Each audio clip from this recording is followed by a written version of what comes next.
అసుర అనే ఒక చిన్న హారర్ కథ వినేద్దామండి. చిమ్మ చీకటి ఆకాశం మేఘావృతమై ఉంది. పైనుండి ఒక వెలుతురు వచ్చింది. పిడుగు పడినట్లు శబ్దం. ఆ శక్తికి, ఒక ఆకారంకి ప్రాణం వచ్చింది. భయంకరంగా అరుస్తూ లేచి నిల్చుంది. ఆ దృశ్యం ఎవరూ చూడలేదు. చూసి ఉంటే రాబోయే రోజులలో చాలామంది ప్రాణాలు కోల్పోకుండా ఉండేవారు. ఇక్కడ కాసేపు ఆగుదాం, లంచ్ చేసి బయలుదేరదాం, లతిక అందరినీ అడిగింది. తను చెప్పింది నిజమే, ఎలాగూ 2 అవుతోంది, తినేద్దాం, నాకు బాగా ఆకలి వేస్తోంది అంటూ లతికకి వంత పాడాడు సాహిత్. మిగతా నలుగురు కూడా సరే అని కారు దిగి డాబాలోకి వెళ్ళారు.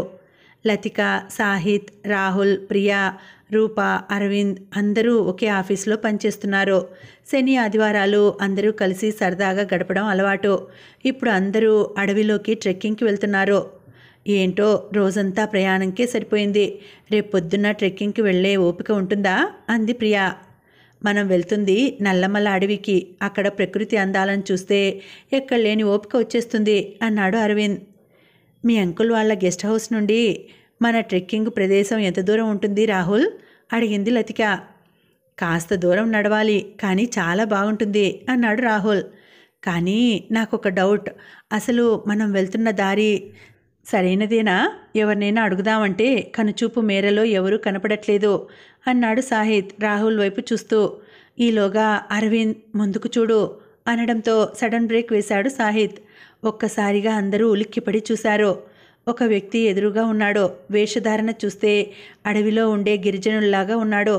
సాహిత్ ఉన్న వైపుకి వచ్చి, సారు మీరు ఎంతవరకు వెళ్తున్నారు అంటే చెప్పాడు సాహిత్. అయితే నేను అటుపక్కకి వెళ్ళాలి, కాస్త తీసుకెళ్తారా అన్నాడు. మిగతా వాళ్ళ వైపు చూశాడు. లతిక తప్ప మిగతా వాళ్ళు అయిష్టంగా ముఖం పెట్టారు. సాహిత్ లతిక మీద ఉన్న ఇష్టంతో అతనిని కారెక్కించుకున్నాడు. తన పేరు రాములు అని, ఒక పని మీద ఇక్కడికి వచ్చానని చెప్పుకొచ్చాడు. మీరు ఇలాంటి రోజులలో అడవికి ఎందుకు వచ్చారు? అతని ప్రశ్నకి అందరూ ఆశ్చర్యంగా చూశారు. ఏం ఇప్పుడు రాకూడదా వెటకారంగా అన్నాడు రాహుల్. అతని యాసని వెక్కిరిస్తూ. అందరూ చిన్నగా నవ్వారు. బాబూ, నేను చెప్పేది నిజం. మీరు ఇలాంటి సమయంలో అడవికి రావడం మంచిది కాదు.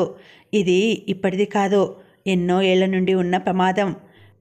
ప్రతి 23 సంవత్సరాలకి ఓసారి మహాలయ అమావాస్య ముందు వచ్చే పౌర్ణమి నుండి అమావాస్య ముగిసే వరకు, ముఖ్యంగా రాత్రులు అడవి చాలా ప్రమాదం. ఇప్పటికే 10 మంది కనిపించకుండా పోయారు.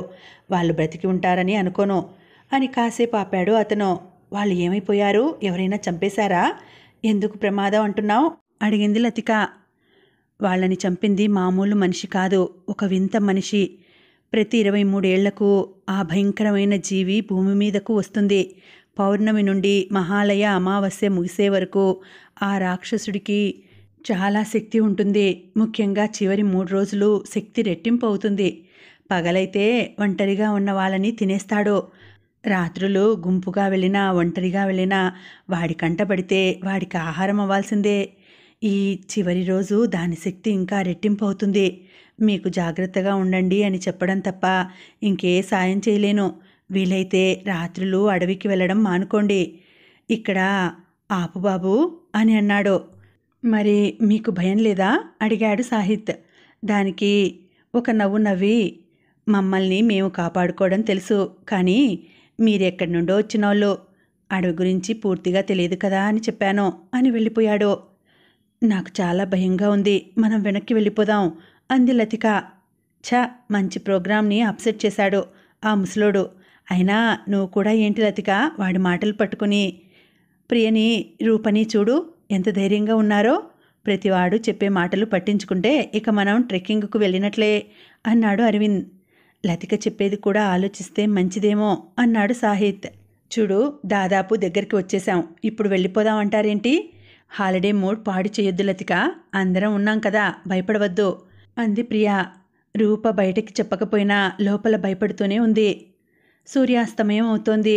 ఏదో తెలియని నిశ్శబ్దం చుట్టూ ఉన్న పరిసరాల్లో.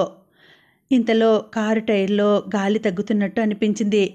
సాహిత్కి ఆపి దిగి చూశాడు. తను అనుకున్నది నిజమే. మిగతా వాళ్ళని దిగమని చెప్పాడు. ఇప్పుడు ఏం చేద్దాం అడిగాడు అరవింద్. గెస్ట్ హౌస్ ఇక్కడ నుండి 1 కిలోమీటర్ ఉంటుంది, నడుచుకుని వెళ్ళిపోదాం సరేనా అన్నాడు రాహుల్. అందరూ దిగి నడవడం మొదలుపెట్టారు. లతికకి మాత్రం భయంగానే ఉంది. మరి రాహుల్ కార్ని ఏం చేద్దాం అడిగింది రూప. గెస్ట్ హౌస్ గ్యారేజ్లో స్టెఫినీ ఉంది, రేపొద్దున్న చూసుకుందాంలే, కారు ఎలాగూ పక్కగా ఉంది కదా అన్నాడు రాహుల్. అంతా చీకటిగా ఉంది.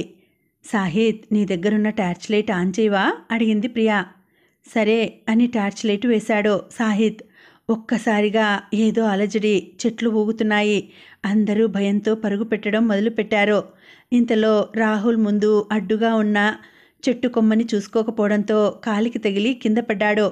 ప్రియా వెనక్కి తిరిగి రాహుల్ని చూసి చెయ్యి అందించడానికి వచ్చేంతలో ఒక భయంకరమైన ఆకారం పెద్దగా శబ్దం చేసుకుంటూ ఎగురుకుంటూ వచ్చి మిగతా వాళ్ళకి రాహుల్కి మధ్యలో దిగింది. రాహుల్ మెడని గట్టిగా చేతులతో పట్టుకొని అక్కడి నుండి మళ్ళీ శబ్దం చేసుకుంటూ వెళ్ళిపోయింది. జరిగిందంతా ఒక కలలా అనిపించింది అందరికీ. రూప ఏడుస్తూ, అతను చెప్పినప్పుడే మనం వెనక్కి వెళ్ళిపోవాల్సింది అంది. సరే, జరిగిందేదో జరిగిపోయింది. ఎవరికైనా రాహుల్ వాళ్ళ గెస్ట్ హౌస్ తెలుసా, లేదా మనం వచ్చిన దారి అయినా గుర్తుందా అడిగాడు సాహిత్.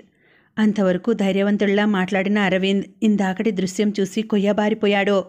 మళ్ళీ గెస్ట్ హౌస్కా, వద్దు, తిరిగి వెళ్ళిపోదాం అంటూ మంకు పట్టుపట్టాడు. అతని మాటల్ని పెడచెవిన పెట్టి ఒకసారి తప్పు చేశారు, ఇప్పుడు మళ్ళీ తొందరపడి తప్పు చేయొద్దు అంది లతిక. లేదు, మన కళ్ళ ముందే రాహుల్ని తీసుకువెళ్తుంటే ఏమీ చేయలేకపోయాం. ఇక్కడ ఉంటే ఎవ్వరి ప్రాణాలు ఉండవు. నాతో వచ్చేవాళ్ళు ఉంటే రండి, వెళ్ళిపోదాం అంటూ ముందుకు కదిలాడు అరవింద్. రూప కూడా అతనితో వెళ్ళడానికి సిద్ధపడింది. ఈలోగా వెనక నుండి వచ్చి ప్రియని ఈడ్చుకుని పొదల్లోకి తీసుకెళ్ళిపోయాడు ఆ రాక్షసుడు. మిగతా వాళ్ళు భయంతో అక్కడి నుండి చెట్ల కిందకు వెళ్ళి దాక్కున్నారు. లతిక భయంతో వెనక్కి వెళ్తుండగా తన వెనకాల ఎవరో ఉన్నట్టు గుర్తించింది. మెల్లగా వెనక్కి చూసేసరికి మధ్యాహ్నం కారులో తమతో పాటు వచ్చిన రాములు, పక్కన 2 మనుషులు, వాళ్ల చేతుల్లో ఆయుధాలు ఉన్నాయి. బహుశా ఆ రాక్షసుణ్ణి చంపడానికి వాళ్ళని తీసుకువచ్చాడేమో అనుకుంది. లతిక ఏదో చెప్పబోయేంతలో, నాకు తెలుసు, అందుకే మిమ్మల్ని ముందుగా హెచ్చరించాను. ఇందాకే మీ స్నేహితుడిని తీసుకువెళ్ళడం చూశాము, కాపాడదాం అనుకున్నా, కానీ మా వల్ల కాలేదు. నేను చెప్పేది శ్రద్ధగా వినండి. ఇంకాసేపట్లో అమావాస్య గడియలు ముగుస్తాయి. అప్పుడు దాని శక్తి సన్నగిల్లుతూ వస్తుంది. అప్పుడే చంపేయాలి, లేదంటే మరో 23 సంవత్సరాల తర్వాత వేరొకరు ప్రాణాలు కోల్పోవాల్సి వస్తుంది అన్నాడు. అందరూ సరే అన్నారు. అరవింద్కి ఇష్టం లేకపోయినా వాళ్లతో ఉంటేనే తిరిగి వెళ్లే దారి తెలుస్తుంది అని ఊరుకున్నాడు. ఇంతలో మళ్ళీ ఆ రాక్షసుడు వస్తున్న శబ్దం విని వాళ్ళు గన్ సిద్ధం చేసుకున్నారు. అది జంతువులను వేటాడడానికి వాడే గన్. రాక్షసుడు దగ్గరకొస్తున్న కొద్దీ శబ్దం ఎక్కువ అవుతుంది. అప్పుడు గురి చూసి రెక్కలపై కాల్చారు. శబ్దం చేసుకుంటూ క్రింద పడిపోయాడు. అప్పుడు చూసింది లతిక. తల పెద్దగా ఉంది, పైన 2 కొమ్ములు, చెవులు చాలా పెద్దగా ఉన్నాయి, పళ్ళు చంపడానికి వీలుగా పెద్దగా ఉన్నాయి, చేతులకి గోర్లు చాలా భయంకరంగా ఉన్నాయి. దగ్గరగా వెళ్లేలోపు హఠాత్తుగా లేచి దూరంగా వెళ్ళిపోయాడు. ఇక్కడ ఉండడం క్షేమం కాదు, దగ్గరలో మా గూడె ఉంది, వెళ్దాం రండి అంటూ మిగతా వాళ్ళని తీసుకువెళ్ళాడు. మరి మీకు ఈ భయంకరమైన జీవి వల్ల ఎలాంటి ప్రమాదం లేదా అడిగాడు సాహిత్. లేదు బాబూ, ఇప్పుడు అక్కడ ఎవరూ లేరు. ఈ జీవి మళ్ళీ నిద్రలోకి వెళ్లేంత వరకు ఇటు పక్కకి రావద్దు అని నేనే పంపేశా. దగ్గరలో ఉన్న ఊర్లో తల దాచుకుంటున్నారు అన్నాడతను. అడవి దాటి బయటికి రాడా అడిగాడు అరవింద్. చెప్పలేం, కానీ ఇప్పటికైతే రాలేదు. మరి అందరూ వెళ్ళిపోతే నువ్వెందుకు వెళ్ళలేదు? అసలు నీకు ఇన్ని వివరాలు ఎలా తెలుసు ఆ రాక్షసుడి గురించి అడిగింది లతిక. అప్పుడు చెప్పడం మొదలుపెట్టాడు అతను. నేను మా పూర్వీకుల నుండి విన్నాను. ఆ రాక్షసుడిని చంపడానికి చాలామంది ప్రయత్నించారు, కానీ చేయలేకపోయారు. ఈలోగా రాక్షసుడు పాతాళ లోకానికి వెళ్ళిపోవడం, మళ్ళీ 23 సంవత్సరాల తర్వాత పైనుండి వచ్చే శక్తి వల్ల మళ్ళీ ప్రాణం పోసుకుని ఆ పక్షం రోజులు మనుషులని చంపుతూ వాళ్ళ శరీరంలో నచ్చిన అవయవాలను తింటూ ఉంటాడు. అసలు ఈ రాక్షసుణ్ణి ఎలా అంతం చేయాలో ఎవరికీ తెలియలేదు. అప్పుడు దగ్గరలో ఉన్న ఒక మాంత్రికుడి దగ్గరికి వెళితే అమావాస్య గడియలు ముగుస్తున్నప్పుడు శక్తి సన్నగిల్లుతుంది, అప్పుడు చంపడానికి వీలవుతుంది అన్నాడు. అలా కలిసి వస్తున్నప్పుడే మిమ్మల్ని చూశాను. నేను ఇంతగా ఆ రాక్షసుని చంపాలని అనుకోవడానికి కారణం నా మనవడు. నేను అడవికి కట్టెల కోసం వెళ్ళినప్పుడు నాతో పాటే వచ్చాడు. నేను చూస్తుండగానే వాణ్ణి తీసుకెళ్ళిపోయాడు. టార్చ్ లైట్ వెలుతురులో అతని కంట నీరు అందరికీ స్పష్టంగా కనిపిస్తోంది. ఈలోగా అరవింద్ కూర్చున్న వైపు ఏదో అలికిడి. చూసేలోపు అరవింద్ కాళ్ళని గట్టిగా పట్టుకుని తీసుకువెళ్లే ప్రయత్నం చేస్తున్నాడు రాక్షసుడు. అందరూ పట్టుకుని లాగే క్రమంలో రాక్షసుణ్ణి చంపాలని వచ్చిన ఇంకో వ్యక్తిని తీసుకువెళ్ళిపోయాడు. ఇక్కడ ఉంటే ప్రమాదం, అందరం వెళ్ళిపోవడం మంచిది అన్నాడు సాహిత్. అమావాస్య గడియలు ముగుస్తున్నాయి అన్నాడు రాములు. మీకెలా తెలుసు అడిగింది లతిక. ఆ రాక్షసుడు చేసే శబ్దంలో కాస్త తేడా అనిపిస్తోంది. ఇప్పుడు వాడిని చంపడం మనకు తేలిక. మీ బండి ఎక్కడుంది అడిగాడు సాహిత్ని. రోడ్డు మీద కాస్త పక్కకి పెట్టాం, టైర్లో గాలి తక్కువ ఉంది చెప్పాడు సాహిత్. సరే పదండి, కారులో ఎక్కి మా గోడెం దగ్గరికి పోదాం. మీరు అక్కడ ఉండండి, నేను వాడిని చంపడానికి వెళ్ళాలి, లేదంటే నాకు మనశ్శాంతి ఉండదు అన్నాడు. మీతో పాటు నేను వస్తాను, మీకు సాయం చేస్తాను, నా స్నేహితులకు న్యాయం చేసినట్టు అవుతుంది అన్నాడు సాహిత్. వాళ్ళు కారు ఎక్కబోతుండగా అదే భయంకరమైన శబ్దం వినిపించింది. ఆ రాక్షసుణ్ణి ఎలా అయినా చంపాలనే ఉద్దేశంతో అమ్మవారికి పూజ చేయించి తీసుకువచ్చిన కత్తిని బయటకు తీశాడు. ఆ శబ్దం ఎక్కువ అవుతూ ఉండేసరికి దగ్గరికి వస్తున్నాడు అని మిగతా వాళ్ళని కారులోకి ఎక్కమని చెప్పి తను బయటే ఉన్నాడు. ఒక్కసారిగా శబ్దం ఆగిపోయింది. అంతా నిశ్శబ్దంగా ఉంది. లతిక కారులో నుండే భయంగా చూస్తోంది. ఇంతలో హఠాత్తుగా లతిక ఉన్నవైపు పెద్దగా శబ్దం చేసుకుంటూ కారులోకి రావడానికి ప్రయత్నించాడు ఆ రాక్షసుడు. వెనక నుండి రాములు వచ్చి తన బలం అంతా ఉపయోగించి వెన్నులో పొడిచాడు. పెద్దగా అరుస్తూ రాముల్ని పట్టుకోబోయేంతలో గుండెల్లో పొడిచాడు రాములు. వెనక నుండి సాహిత్ వచ్చి ఇందాక దొరికిన తుపాకీతో కాళ్ల మీద కాల్చాడు. అరుచుకుంటూ పొదల్లోకి వెళ్ళాడు. ఆ ఆసురుడి శక్తి సన్నగిల్లిందని గ్రహించాక వాడి దగ్గరికి వెళ్లారు ఇద్దరు. ఇంకా అరుస్తూనే వాళ్ల మీదకు దాడికి ప్రయత్నించాడు ఆ రాక్షసుడు. రాముల్ దగ్గరున్న కత్తి తీసుకొని కసి తీరా పొడిచాడు సాహిత్, రాహుల్ని ప్రియని తలుచుకుంటూ. అదే తను చేసిన పొరపాటు. రాముల్ దగ్గర ఏమీ లేకపోవడం చూసి ఒక్క ఉదుటున రాములు గుండెలపై తన భయంకరమైన గోర్లతో దాడి చేశాడు ఆ రాక్షసుడు. అది చూసి ఒకే వేటు తలపై కత్తితో పొడిచాడు. అంతే, పెద్దగా అరుస్తూ పడిపోయాడు ఆ రాక్షసుడు.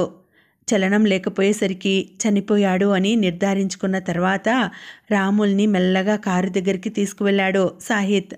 తాత, దగ్గరలో డాక్టర్ ఎవరైనా ఉన్నారా అంటూ అడిగాడు. వద్దు బాబు, నేను ఎలాగూ బతకను, కానీ నాకు ఇప్పుడు ఆనందంగా ఉంది. వాడిని చంపేశాము, అది చాలు నాకు అంటూ నవ్వుతూనే కళ్ళు మూశాడు రాములు. మెల్లగా తెల్లవారుతోంది. తమ స్నేహితులను తలుచుకుంటూ భారమైన మనసుతో అక్కడి నుండి బయలుదేరారు సాహిత్, లతిక, రూప, అరవింద్. కానీ వాళ్ళకి తెలియని విషయం, ఆ అసురుడు ఇంకా చనిపోలేదు. వాళ్ళు చనిపోయాడని అనుకున్న సమయానికి అమావాస్య గడియలు ముగిశాయి. అందుకే దేహంలో చలనం లేదు. అంటే ప్రమాదం ఇంకా పొంచి ఉంది. కాకపోతే 23 సంవత్సరాల తరువాత. కథ సమాప్తం. మళ్ళీ వచ్చే వీడియోలో మరొక మంచి కథతో కలుసుకుంటానండి. అంతవరకు సెలవు. నమస్తే. మీకు ఈ కథ నచ్చినట్లయితే తప్పకుండా లైక్ చేయండి. ఇటువంటి మంచి మంచి కథల కోసం మన ఛానల్ని సబ్స్క్రైబ్ చేసుకోండి.